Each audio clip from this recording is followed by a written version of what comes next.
Hello students, welcome back to J physics revision series, जहां पे मैं पूरा फिजिक्स आपको रिवाइज करके एक एक चैप्टर आपके सामने लेकर आऊंगा। ठीक है। अगर आप जेई 2026 या 2027 के एस्पिरेंट हैं या नीट 2026 या 27 के एस्पिरेंट हैं तो चैनल को सब्सक्राइब कर लो, क्योंकि ये सीरीज में मैं आपकी पूरी फिजिक्स कवर कर लूंगा। ठीक है। ये रिवीजन सीरीज है तो एग्जैक्टली स्क्रैच में जाके तो कराना पॉसिबल नहीं है, इसमें बहुत ज्यादा टाइम लगेगा। बट ये वीडियो को देखने के बाद इस चैप्टर के आपको कोई भी डाउट्स नहीं बचेंगे और आपको दूसरा कोई वीडियो नहीं देखना पड़ेगा। आप डायरेक्टली जाके पीवाईक्यूज या एमसीक्यूज सॉल्व कर पाएंगे। ठीक है। वीडियो को लास्ट तक देखो। इसके बाद मैं रैपिड रिवीजन सीरीज भी निकालूंगा, पीवाईक्यू सीरीज भी निकालूंगा, तो बहुत सारा फिजिक्स का कंटेंट इस चैनल पे अपलोड होने वाला है। वो भी आप चैनल को सब्सक्राइब कर लो, वो भी आपको एक्सेस मिल जाएगा। तो आज का जो चैप्टर है that is Newton's laws of motion. इसके पहले मोशन इन 1D और मोशन इन 2D मैंने कवर कर लिया है, जो मैं नीचे डिस्क्रिप्शन बॉक्स में लिंक कर दूंगा, और इस प्रेजेंटेशन का भी लिंक आपको नीचे डिस्क्रिप्शन बॉक्स में मिल जाएगा। आज का चैप्टर है न्यूटन लॉज ऑफ मोशन। हम क्या कवर करेंगे? कंस्ट्रेंट्स, नॉर्मल रिएक्शन को कवर करेंगे, न्यूटन फर्स्ट लॉ, फिर सेकंड लॉ, थर्ड लॉ को भी करेंगे, पुली ब्लॉक सिस्टम, और लास्ट में एक सूडो फोर्स है, उसको थोड़ा सा समझेंगे कि वो क्या होता है, क्यों होता है, कैसे होता है, सो। ठीक है। तो स्टार्ट करते हैं कंस्ट्रेंट से। हमारे पास दो कंस्ट्रेंट होता है, स्ट्रिंग कंस्ट्रेंट और वेज कंस्ट्रेंट। ठीक है। स्ट्रिंग और वेज। फर्स्ट हम शुरू करेंगे स्ट्रिंग कंस्ट्रेंट से। यहाँ पे हमारा अजम्पशन क्या है कि स्ट्रिंग मासलेस है और इनएक्सटेंसिबल है। ठीक है। दो बातें होती हैं जो आपको ध्यान रखनी है कि अगर एक स्ट्रिंग टाइट है तो distance between two points of the string never change. Obvious सी बात है, स्ट्रिंग अगर टाइट है तो कोई भी दो पॉइंट के बीच का डिस्टेंस कभी बदलने वाला नहीं है। एक और बात जो बहुत इंपॉर्टेंट है, if a string is tight, velocity of two particles along the string is same. जैसे मैंने यहाँ पे एक एग्जांपल दिया, एक स्ट्रिंग है, ठीक है, यहाँ पे दो पार्टिकल है, ठीक है। अब यहाँ पे इसका वेलोसिटी v1 इस डायरेक्शन में था, ये θ1 एंगल बना रहा है अलोंग द स्ट्रिंग से, तो अलोंग द स्ट्रिंग इसका क्या हो गया? v1 cos θ1। इस पार्टिकल का v2 स्पीड था, जो कि θ2 डिग्रीज अलोंग द स्ट्रिंग से ज्यादा बाहर था, इंक्लाइन था, तो अलोंग द स्ट्रिंग उसका क्या कंपोनेंट आएगा? v2 cos θ2। अब क्योंकि स्ट्रिंग टाइट है तो दो पॉइंट की वेलोसिटी अलोंग द स्ट्रिंग हमेशा सेम होगी। इनफैक्ट हर पॉइंट की velocity along the string same होगी। ठीक है। तो v1 cos θ1 is equal to v2 cos θ2। अब टेंशन की बात करें तो tension is always along the string. ये इंपॉर्टेंट बात है, टेंशन आप कभी भी स्ट्रिंग के बाहर कहीं बना नहीं सकते। टेंशन क्या होता है? वो फोर्स होता है जो स्ट्रिंग लगाता है ब्लॉक के ऊपर। जैसे यहाँ पे दो ब्लॉक का आपको सिस्टम दिया है, बीच में एक स्ट्रिंग है, ठीक है। अब जब वो दोनों ब्लॉक दूर होंगे थोड़ा सा, है ना, जो मैक्सिमम लेंथ है स्ट्रिंग का एकदम उस पे होंगे, तो एक टेंशन होगा स्ट्रिंग के अंदर, वो एक फोर्स लगाएगा ए और बी पे। ठीक है। ए और बी पे, क्योंकि एक ही स्ट्रिंग है तो फोर्स भी एक ही होगा, जिसको हम टी बोल देते हैं। ठीक है। ये सेम आप यहाँ पे भी देख सकते हो, ये एम होगा, नीचे एम जी लग रहा होगा, तो ऑब्वियसली नीचे एम जी लग रहा है तो ऊपर टेंशन लगता है। ठीक है, जो कि अलोंग द स्ट्रिंग है। यहाँ पे क्वेश्चन है कि आपको दो मास दिया है ए और बी, बीच में एक स्ट्रिंग है, बी की जो वेलोसिटी है वो है 5 मीटर पर सेकंड, तो ए की वेलोसिटी क्या है? अब देखो, बी की वेलोसिटी मतलब इस पॉइंट की वेलोसिटी 5 मीटर पर सेकंड है, तो इसकी भी 5 होगी, इसकी भी 5 होगी। क्यों? क्योंकि अलोंग द स्ट्रिंग वेलोसिटी हमेशा सेम रहेगा, तो यानी कि इसका भी यहाँ पे क्या होगा? 5 मीटर पर सेकंड। ठीक है। ये क्वेश्चन में देखो कि एक पुली के मदद से स्ट्रिंग को थोड़ा सा बेंड कर दिया गया है। ठीक है। अभी ए की वेलोसिटी इस तरफ 10 है, तो अब देखो, जब यहां पे अगर उसकी 10 है, ठीक है, तो यहां पे 10 है, ठीक है, तो यहां पे 10 है, तो यहां पे 10 है, यानी कि यहां पे भी 10 है। अलोंग द स्ट्रिंग क्या होगा? सेम होगा, तो अलोंग द स्ट्रिंग 10 है। अब मान लो ये एंगल 53 बना रहा है, क्वेश्चन में दिया है, वी भी आपको ढूंढना है, तो वी बी कॉस 53 क्या होता है? 10। ये मत लिखना 10 cos 53 is equal to V B, मत लिखना, ये गलत हो जाएगा। VB cos 53 equal to 10, तो VB is 10 by cos 53 which is 10 upon 3 by 5 which is 50 by 3 metre पर सेकेंड।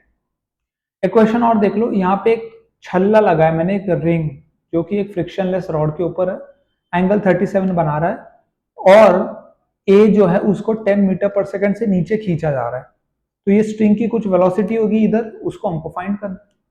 अब आप देखो, अगर ये पॉइंट का नीचे 10 मीटर पर सेकेंड है तो इस पॉइंट का यहाँ पे 10 मीटर पर सेकेंड होगा, इस पॉइंट का यहाँ पे 10 मीटर पर सेकेंड होगा, इस पॉइंट का, क्योंकि अलोंग द स्ट्रिंग जो है वो सेम है, तो यहाँ पे आपका क्या हो गया 10 मीटर पर सेकेंड, और यहाँ पे क्या आ गया आपका वेलोसिटी v, v cos 37 क्या, क्योंकि एंगल 37 है 10, तो v क्या आ गया 50/4। अब कंस्ट्रेंट मोशन के सेकेंड फॉर्मेट में आते हैं, यहाँ पे पुली ब्लॉक सिस्टम की बात करते हैं। तो एक पुली है, दो ब्लॉक है A और B, ठीक है, ये जो लेंथ है वो x1 है, यहाँ पे लिखा हुआ है, और ये जो लेंथ है वो x2 है।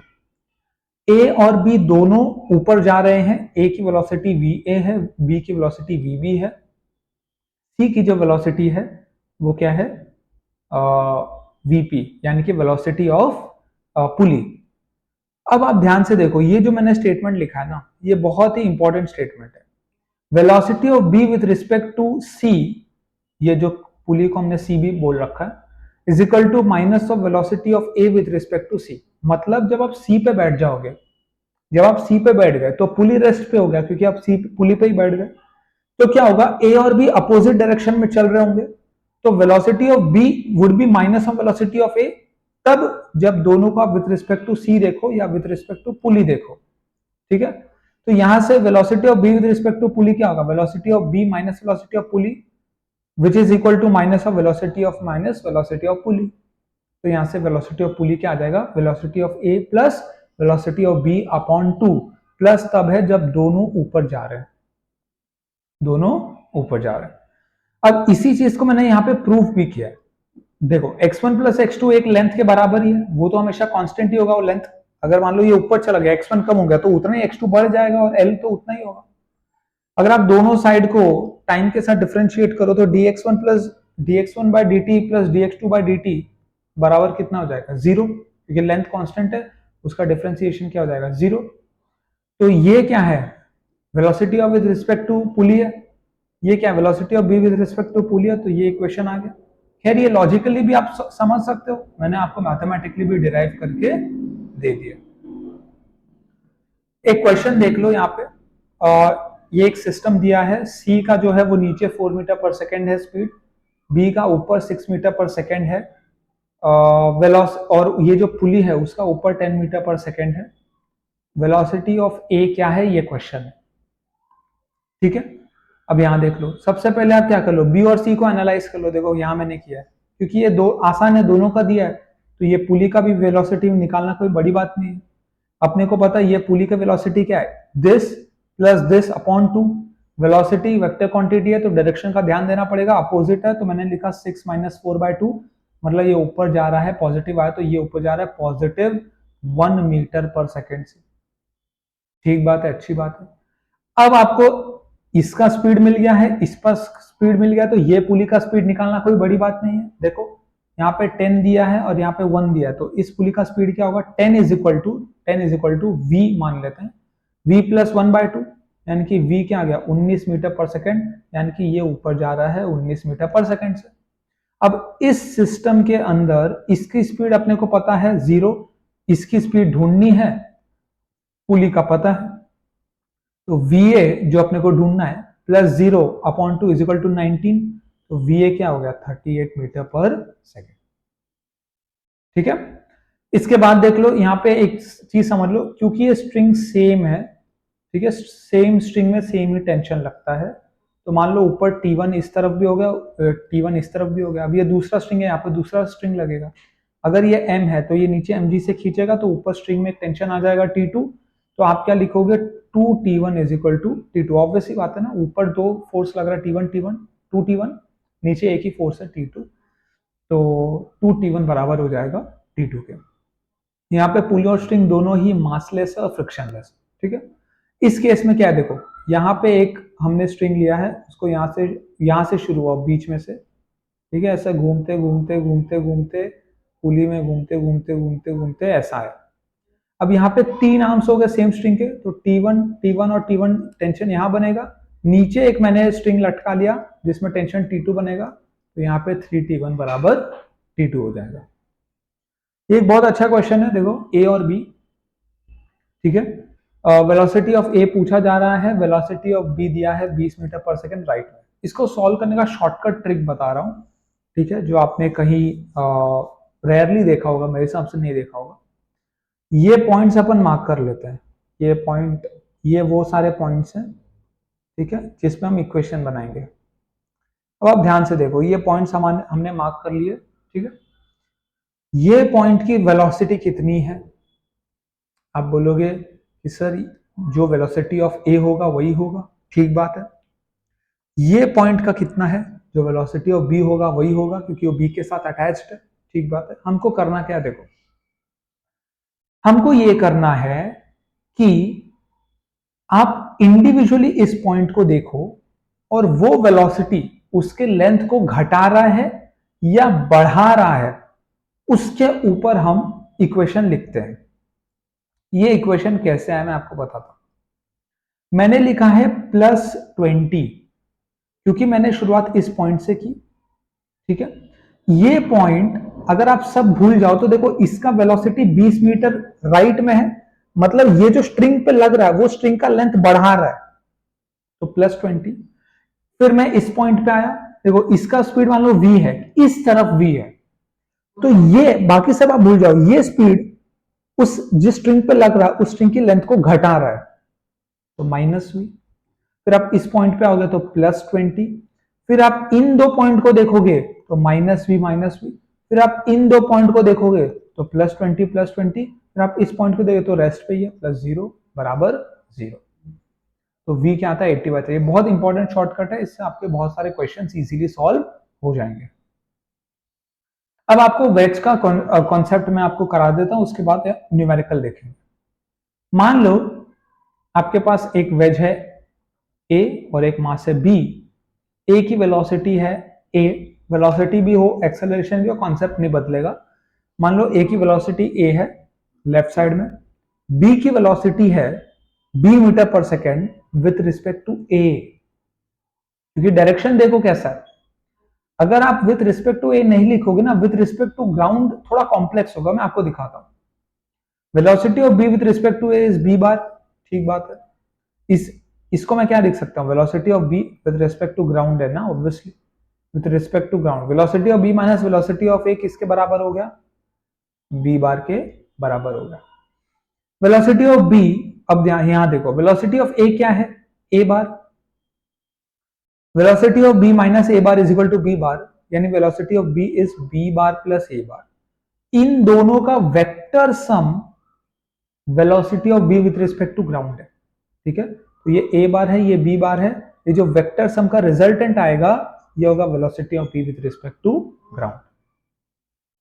अब यहां आप एक क्वेश्चन देखो, ए और बी के बीच में रिलेशन पूछ रहा है, ठीक है, सेम क्वेश्चन है। ये एंगल थीटा आपको क्वेश्चन में गिवन है। अब देखो मेरे पास एक ये पॉइंट है, एक ये पॉइंट है स्ट्रिंग में, ये पॉइंट है स्ट्रिंग में, एक ये पॉइंट है, ठीक है, और एक ये पॉइंट, ठीक। अब यहां देखो ये पॉइंट जो है ये तो रेस्ट पे है, तो ये मैंने 0 ले लिया। अब ये पॉइंट किससे अटैच्ड है, वेज से। वेज इस तरफ ए में भाग रहा है, तो ये -a हो गया, क्यों, क्योंकि वो लेंथ को डिक्रीज कर रहा है। ये पॉइंट की अगर मैं बात करूं ना, तो यहां पे मैंने उसको नोट किया, ए यहां लग रहा है, ठीक बात है, लेकिन आप देखो वो इस लेंथ से अटैच्ड है, इस वाले, ठीक है। और ये एंगल थीटा दिया हुआ है क्वेश्चन में, ये एंगल थीटा है, तो अलोंग द लेंथ क्या है, a cos थीटा। अब ये a cos थीटा जो लग रहा है यहां पे, आप देखो इस लेंथ को बढ़ा रहा है, तो पॉजिटिव a cos थीटा। यहां पे क्या लग रहा है, यहां देखो a इस तरफ है ना, a जो है a इस तरफ है, ठीक है। तो ऊपर क्या लगेगा a cos थीटा, और नीचे क्या लग रहा है इस पॉइंट को b, क्योंकि नीचे भी आ रहा है ना वो b, ठीक। तो -a cos थीटा, क्योंकि ये जो ऊपर लगेगा वो घटाएगा और नीचे जो लग रहा है वो बढ़ाएगा, प्लस बी जीरो, यानी कि ए बराबर बी। ठीक है, वेज कंस्ट्रेंट पे आते हैं। एक चीज याद रखना, velocities of bodies perpendicular to the surface of contact remain same. जब दो बॉडीज टच हो रहे, कॉन्टैक्ट में है, ठीक है, तो उनके सरफेस ऑफ कॉन्टैक्ट के परपेंडिकुलर वेलोसिटी सेम होते हैं। जैसे मान लो मैंने ए को ऐसा धक्का दिया, जब आप ए को धक्का दोगे हो सकता है ए में थोड़ा एक अपर वेलोसिटी आ जाए, अगर ये फ्रिक्शन वाला होगा थोड़ा ए चढ़ जाएगा ऊपर। तो आप देखो कि जो ए है ना, उस पे एक तो v1 वेलोसिटी राइट में होगी क्योंकि वो तो आ ही रहा है वैसे, और एक v2 वेलोसिटी ऊपर होगी। बी में जो ए की वेलोसिटी आएगी वो v1 रहेगी, बी ऊपर नहीं चढ़ेगा, मान लो ये फ्रिक्शनलेस है। ठीक है, तो जो वेलोसिटी सरफेस ऑफ कॉन्टैक्ट के परपेंडिकुलर होता है ना, वो सेम होता है। उसका सबसे अच्छा एग्जांपल ये है, देखो आपका सरफेस ऑफ कॉन्टैक्ट ये है, सरफेस ऑफ कॉन्टैक्ट ये, इसके परपेंडिकुलर जो वेलोसिटी होगी वो सेम होगी। तो मैंने ये पॉइंट ले लिया ए, ये पॉइंट ले लिया बी। ठीक है, आपको क्या दिया, ए नीचे जा रहा है ए से और बी राइट में जा रहा है विद वेलोसिटी बी। तो ए नीचे आ रहा है ए से, एंगल दिया है कौन सा, ये 37 डिग्री दिया है, बहुत बढ़िया। ये एंगल अपने को 37 मिला हुआ है, नीचे आ रहा है ए से, मुझे अलोंग द परपेंडिकुलर चाहिए सरफेस ऑफ कॉन्टैक्ट। ये पॉइंट क्या है, बी पॉइंट। ये पॉइंट क्या है, बी पॉइंट। अब बी पॉइंट जो है वो इस तरफ जा रहा है, वो तो अपने को अंडरस्टूड है, वो मुझे चाहिए along the perpendicular of the surface of contact. अब ये एंगल 37 दिया तो ये एंगल क्या हो गया, 53। तो हमको इक्वेशन क्या आ गया, a cos 37 is equal to b cos 53। ये कहां से आया, वेज कंस्ट्रेंट से आया। तो 4a किसके बराबर हो गया, 3b के। नॉर्मल रिएक्शन की बात कर लें, जब आप एक मास को रखते हो अर्थ पे, ठीक है, m एक ब्लॉक को रखा, अर्थ ने ऊपर नॉर्मल लगाया, अर्थ ने ऊपर नॉर्मल लगाया। ये जो mg फोर्स है ना, ये एक्शन रिएक्शन पैर नहीं है, ये दोनों एक्शन रिएक्शन पैर नहीं है। आप किसके रिस्पेक्ट में देख रहे हो वो इंपॉर्टेंट है। जब आप एफबीडी m का बनाओगे तो आपको दिखेगा कि एक नॉर्मल लगा ऑन ब्लॉक विथ रिस्पेक्ट, मतलब अर्थ ने लगाया। जब आप अर्थ का एफबीडी बनाओगे तो एक नॉर्मल लग रहा है किसका, अर्थ के ऊपर, कौन लगा रहा है, ब्लॉक। ये दोनों मैग्नीट्यूड में इक्वल होंगे और डायरेक्शन में अपोजिट। अब मान लो एक ब्लॉक सिस्टम है, ए और बी ब्लॉक है, ठीक है, एक्सेलरेशन इस तरफ है, आपने धक्का राइट में दिया, तो जब आप राइट में धक्का दोगे तो ए पे नॉर्मल इधर लगेगा जो बी लगाएगा, और बी पे नॉर्मल इधर लगेगा जो ए लगाएगा। बी पे इधर क्यों लगाएगा ए, क्योंकि ए, बी क्या कर रहा है, ए को रोकने की कोशिश करे तो बी धक्का देगा ना राइट साइड में। और अगर आप ए की बात करो तो बी क्यों लगा रहा है ए को उस तरफ, क्यों, क्योंकि बी तो रुका हुआ है, ए धक्कल रहा है तो वो उसको खुद को रोकने की कोशिश करेगा, न्यूटन फर्स्ट लॉ। अगर आप सेम चीज उल्टे डायरेक्शन से देखो, अब मैंने एक्सेलरेशन उल्टा कर दिया, ठीक है, अब यहां से आ रहा है, एक्सेलरेशन उल्टा कर दिया, अब यहां से धक्का आ रहा है, तो भी नॉर्मल का डायरेक्शन बदलने वाला नहीं है। इसीलिए कभी भी कहीं से भी धक्का लगे, कहीं भी एक्सेलरेशन हो, नॉर्मल का डायरेक्शन फिक्स होता है। ठीक है, जैसे मैंने आपको यहां बता दिया, बी पे देखो, ए ऊपर नॉर्मल लगाएगा, ए के ऊपर बी नीचे नॉर्मल लगाएगा, ए के ऊपर एक अर्थ भी नॉर्मल लगाएगा। ठीक है, अगर ऐसा कोई सरफेस आ जाए, ये देखो ऐसा कोई सरफेस है, तो ये परपेंडिकुलर टू द सरफेस हो गया। अब मान लो ये देखो, आपने एक रॉड को रख दिया एक दीवार के ऊपर, तो ऐसा नॉर्मल आ रहा है, और अगर वही दीवार यहां पे खत्म हो जाए तो नॉर्मल क्या हो गया, रॉड के परपेंडिकुलर हो गया। कैसे, मैं आपको बताता हूं। ये पॉइंट ऑफ कांटेक्ट है, कौन सा सरफेस है जो पॉइंट ऑफ कांटेक्ट के दोनों बाजू है, वो देखो। इस केस में रॉड जो है वो पॉइंट ऑफ कांटेक्ट के दोनों बाजू है, इस तरफ भी है और इस तरफ भी है, जबकि वॉल एक ही तरफ है, वॉल इस तरफ तो है ही नहीं। तो जो सरफेस पॉइंट ऑफ कांटेक्ट के दोनों तरफ होता है उसके परपेंडिकुलर में नॉर्मल आता है। अगर यहाँ पे दो रॉड आपने एक दूसरे के ऊपर टिका दिया, सर यहाँ पे पॉइंट ऑफ कांटेक्ट में तो दोनों ही तरफ एक एक ही वॉल, एक एक ही है, कोई भी ऐसा सरफेस नहीं है जो पॉइंट ऑफ कांटेक्ट की दोनों तरफ हो, तो आप नॉर्मल को दोनों तरफ मान के चलो। तब आपको नहीं पता है कि नॉर्मल कहां लग रहा है, तब आप प्रिडिक्ट नहीं कर सकते। ठीक है, अब आ जाते हैं Newton first law. Newton first law क्या है? लॉ ऑफ इनर्शिया है। उसको हम क्या बोलते हैं? Law of inertia. क्या बोलता है वो? Object in a state of rest, object in a state of rest और uniform motion will remain in that state unless acted upon an external force।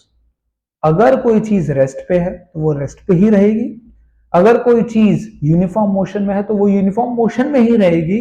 कब तक? जब तक कोई एक्सटर्नल फोर्स ना लगाया जाए। आसान शब्दों में बोला जाए तो an object at rest will stay at rest, an object moving at a constant speed in a straight line will continue to move at a constant speed in that direction unless a force changes its state of motion। यहां पे आपको एक block दिया गया, तीन force है, एक 20 Newton का फोर्स है, एक 10 न्यूटन का फोर्स है, एक 50 न्यूटन का फोर्स है। 37 डिग्री पे 20 न्यूटन लग रहा है। Find fourth force such that F net is 0। तो बहुत सिंपल है, अगर ये 20 न्यूटन को आप डिसॉल्व कर दो तो यहाँ पे 16, यहाँ पे 12 है और यहाँ पे 10 और यहाँ पे 50 ऑलरेडी दिया है। अब देखो 16 और 10 मतलब लेफ्ट में 6 कम है, तो एफ ऑफ एक्स क्या है? लेफ्ट में 6 आ गया। ऊपर 38 कम है क्योंकि ऊपर 12 नीचे 50, तो एफ ऑफ वाई 38 आ गया। तो फोर्थ क्या होगा? -6 I cap plus 38 J cap. Newton second law कहता है कि force is nothing but change in momentum या rate of change in momentum. Momentum क्या होता है? Mass into velocity. यूजुअली आप कांस्टेंट मास की बात करते हो, आप किसकी बात करते हो? Constant mass. ठीक है, now force is what? D by D T of M V, D by D T into M we. Momentum को क्या लिख दिया? Mass into velocity. तो mass into change in velocity क्या हो गया? एक्सेलरेशन। तो F is equal to M A हमको यहां से आया। अब यहां पे हम बात करें, एक 5 केजी के ब्लॉक को 37 डिग्री इंक्लाइन पे रख दिया है with a force of 20 Newton. Find the normal and acceleration of block. तो यहां पे मैंने क्या किया है? देखो ये पॉइंट है, नीचे 50 लग रहा है, ठीक है, और यहां से 20 लग रहा है, ये दो दिया था। मुझे नॉर्मल ढूंढना है, मतलब ये नॉर्मल ऐसा लग रहा होगा परपेंडिकुलर, ठीक। तो इसी के अब या तो एक ऑप्शन है कि नॉर्मल का आप दो डिसॉल्व कर लो कंपोनेंट, या क्योंकि नॉर्मल ही ढूंढना है तो बाकी फोर्सेस को नॉर्मल के लिए निकाल लो। बाकी दो ही तो फोर्स है, एक 20 एक 50। तो नॉर्मल के लिए निकाला तो 20 का 16 इधर आया, 12 इधर आया, और 50 का कंपोनेंट लिया तो 30 इधर आया, 40 इधर आया। तो नॉर्मल कितना आ गया? 52, क्योंकि नॉर्मल के सामने क्या है? 40 और 12 दोनों। एक्सेलरेशन क्या है? एक्सेलरेशन क्या है ये देखो। अब मोशन तो इसी अलोंग होगा, ऑब्वियस सी बात है। अब देखो ऊपर 16 है, नीचे 30 है, मतलब मोशन नीचे की तरफ होगा। तो 30 माइनस 16 अपॉन 5, 5 यू। एक्सेलरेशन क्या होता है? फोर्स अपॉन मास, या F net, a centre of mass क्या होता है? F net upon M. तो एफ नेट क्या? 30 माइनस 16/5, तो ये क्या हो गया? 14/5। ठीक है, 2.8 मीटर पर सेकेंड स्क्वायर। ये बहुत इंटरेस्टिंग है। यहां देखो, find the acceleration of the blocks. तो सारे ब्लॉक्स का एक्सेलरेशन क्या है? And normal between 1 kg and 2 kg and 2 kg and 3 kg। अगर आप ध्यान से देखो यहां पे, मैं इस पूरे सिस्टम को एक सिंगल ब्लॉक मान सकता हूं 6 किलो का। ऐसे एक तरफ 48 न्यूटन, एक तरफ 12 न्यूटन, तो नेट फोर्स 36 न्यूटन है, 6 किलो का ब्लॉक है। तो सारे फोर्सेस जो हैं वो होंगे 6 मीटर पर सेकेंड स्क्वायर के। सारे एक्सेलरेशन होंगे ब्लॉक्स के, सारे ब्लॉक्स के सेम एक्सेलरेशन। अब आपके बीच में दो नॉर्मल है, यहां पे और एक यहां पे। तो 1 kg को एनालाइज करो, इसको मैं N1 बोलता हूं, इसको N2 बोलता हूं। तो 1 kg पे क्या है? 2 kg यहां पे लगाएगा N1, और 48 तो लग ही रहा है। तो 48 माइनस N1 बराबर 6 इंटू 1। एक तो 1 kg है, ऊपर से 6 उनका एक्सप्रेशन है, तो N1 क्या आ गया? 42 न्यूटन। अब 2 kg को ले लो, 3 kg यहां से N2 लगा रहा है, N1 यहां से N1 लगा रहा है, जो कि कितना है 42 न्यूटन। तो 42 माइनस यहाँ पे N2 आएगा इज इक्वल टू 2 इंटू 6, तो N2 क्या आ गया 30 न्यूटन। चलो ठीक बात है, अच्छी बात है। अब क्या है यहाँ पे एक अगेन वो पॉइंट वाला सिस्टम याद रहेगा तो आपको बहुत मदद हो जाएगी। Find the acceleration of 10 kg and 1 kg block. तो 1 kg का ब्लॉक है, 10 kg का ब्लॉक है, ये एक सिंगल वायर है जो पूरा कनेक्ट कर रहा है, यहाँ पे दो अलग अलग वायर रखे गए। अब यहां पे देखो सेम वायर है तो T1 आ जाएगा, T1 T1 T1 T1, सब में T1 T1 आ गया। नीचे क्या है देखो, ये जो है ये हो गया 2T1 नीचे, और ये भी क्या हो गया 2T1 नीचे, 2T1 2T1। तो अपने को क्या मिला, पहली बात तो इसका हमने एक्सेलरेशन नीचे मान लिया A1, इसका एक्सेलरेशन ऊपर मान लिया A2। तो 10 kg का एफबीडी क्या आएगा 100, नीचे है मतलब नीचे mg जो होगा 100, 100 minus T1 is equal to 10 A1। I hope आपको इक्वेशन समझ में आए। अब 1 kg का अगर मैं निकालूं तो 1 kg के ऊपर कितना लग रहा है 4T1 माइनस 10 बराबर A2। अब आप ये पॉइंट ले लो, ये पॉइंट ले लो, ये पॉइंट ले लो, ये पॉइंट ले लो, ये पॉइंट ले लो, ये पॉइंट ले लो, ये पॉइंट ले लो, ये पॉइंट ले लो, ये पॉइंट ले लो, और ये पॉइंट ले लो। ये पॉइंट देखो, शुरुआत हम यहां से करते हैं, लेंथ बढ़ा रहा है प्लस A1, ये दोनों अटैच्ड है प्लस जीरो, ये दोनों क्या कर रहे हैं, इनका एक्सेलरेशन ऊपर है, लेंथ घटा रहे हैं माइनस A2, ये दोनों अटैच्ड हैं तो प्लस जीरो, ये दोनों अगेन घटा रहे हैं minus A2 plus zero is zero. तो A1 क्या आ गया 4A2। तीन इक्वेशन है, तीन वेरिएबल है, आप सॉल्व कर सकते हैं। ठीक है, न्यूटन के तीसरे नियम पे आएंगे तो for every action there is an equal and opposite reaction, for every action there is an equal and opposite reaction. तो यहां पे क्या हो जाएगा कि ये जो आपका मान लो एक रस्सी पे एक बंदर लटका हुआ है, तो बंदर लटका हुआ है तो बंदर के वजह जो लटका है तो ऊपर रस्सी में टेंशन आएगा, बंदर नीचे उसका ग्रेविटी mg खींच रहा है, तो t बराबर क्या हो जाएगा mg। अब मान लो ये सिस्टम है कि आप जिस प्लैंक पे खड़े हो उसी प्लैंक से एक रस्सी अटैच्ड है और उसी को पकड़ के खड़े हो। आप इस सिस्टम में देखो, अभी ये तो एक ही स्ट्रिंग है तो यहाँ पे दोनों में सेम टेंशन रहेगा t दोनों साइड, आपका मास m है और ये स्मॉल m है, तो टोटल क्या नीचे क्या आएगा m प्लस एम इंटू जी, नीचे जो ग्रेविटी खींच रही है, ऊपर क्या लग रहा है 2t, तो 2t बराबर m plus M into G, तो t क्या हो जाएगा m plus small m by 2 into G. अगर मान लो ये बहुत बड़ा है और प्लैंक बहुत हल्का है तो टेंशन हो जाएगा mg बाई 2, यानी कि ऐसे पकड़ के खड़े रहने से आपका जो टेंशन है वो कम हो जाएगा। ठीक है, अब एक क्वेश्चन है, क्वेश्चन क्या है, टेंशन निकालना है और नॉर्मल निकालना है, टेंशन निकालना है और नॉर्मल निकालना है। अब यहां देखो ये 65 kg का, ये 5 kg का है, और ये प्लैंक जो है नीचे जा रहा है 1 मीटर पर सेकेंड स्क्वायर से। अब यहां पे सब जगह टेंशन सेम होगा, एक साथ पकड़ के रखा है ना, ऐसे ऐसे तो नहीं पकड़ा, एक साथ पकड़ा, एक साथ पकड़ा है, यानी कि सब जगह टेंशन क्या होगा सेम होगा। तो नीचे क्या है 70 किलो हो गया टोटल, तो 700 माइनस 40 बराबर क्या हो गया 70 इंटू 1, किसके बराबर हो गया 70 इंटू 1। यहां से 40 आ गया 630, टी आ गया 157.5 न्यूटन।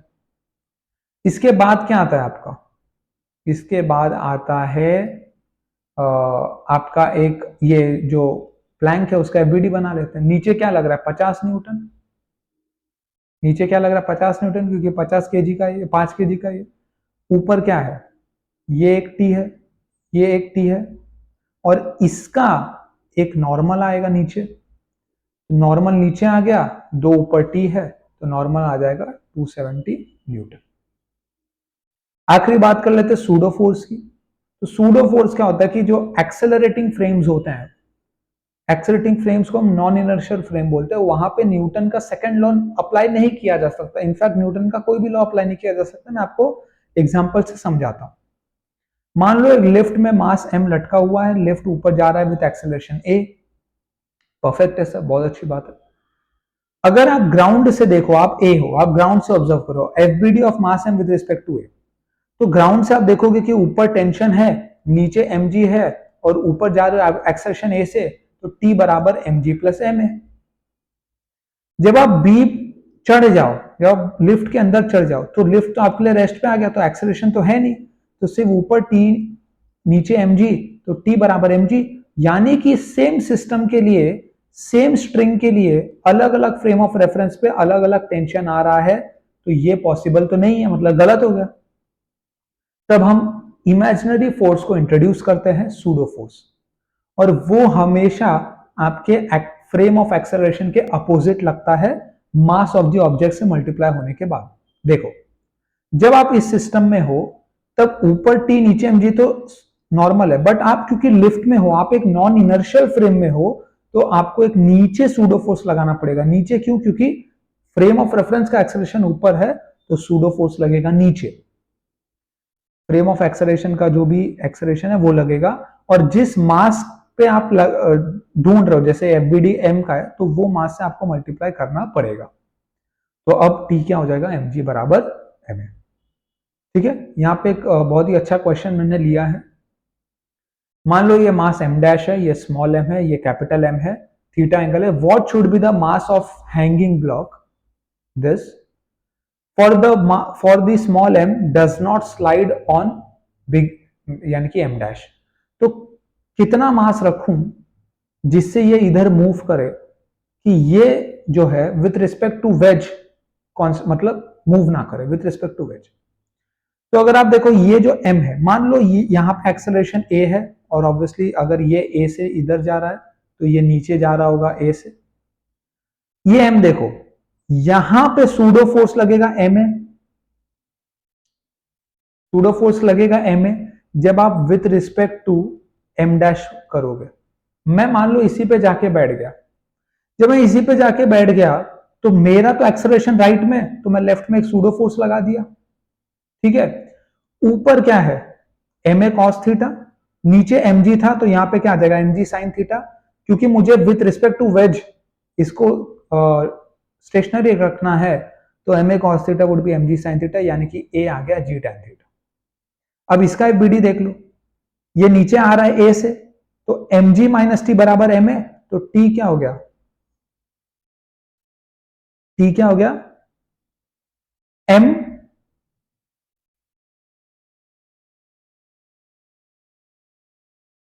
mg माइनस टी बराबर m है। ये हो गया फर्स्ट इक्वेशन। सेकंड इक्वेशन क्या है? ये जो टेंशन है स्ट्रिंग में, ये पूरे ब्लॉक को खींच रहा है। पूरे ब्लॉक का मास क्या है? m dash plus m into A. तो ये दो इक्वेशन हो गया, दोनों को ऐड करने पे क्या मिलेगा?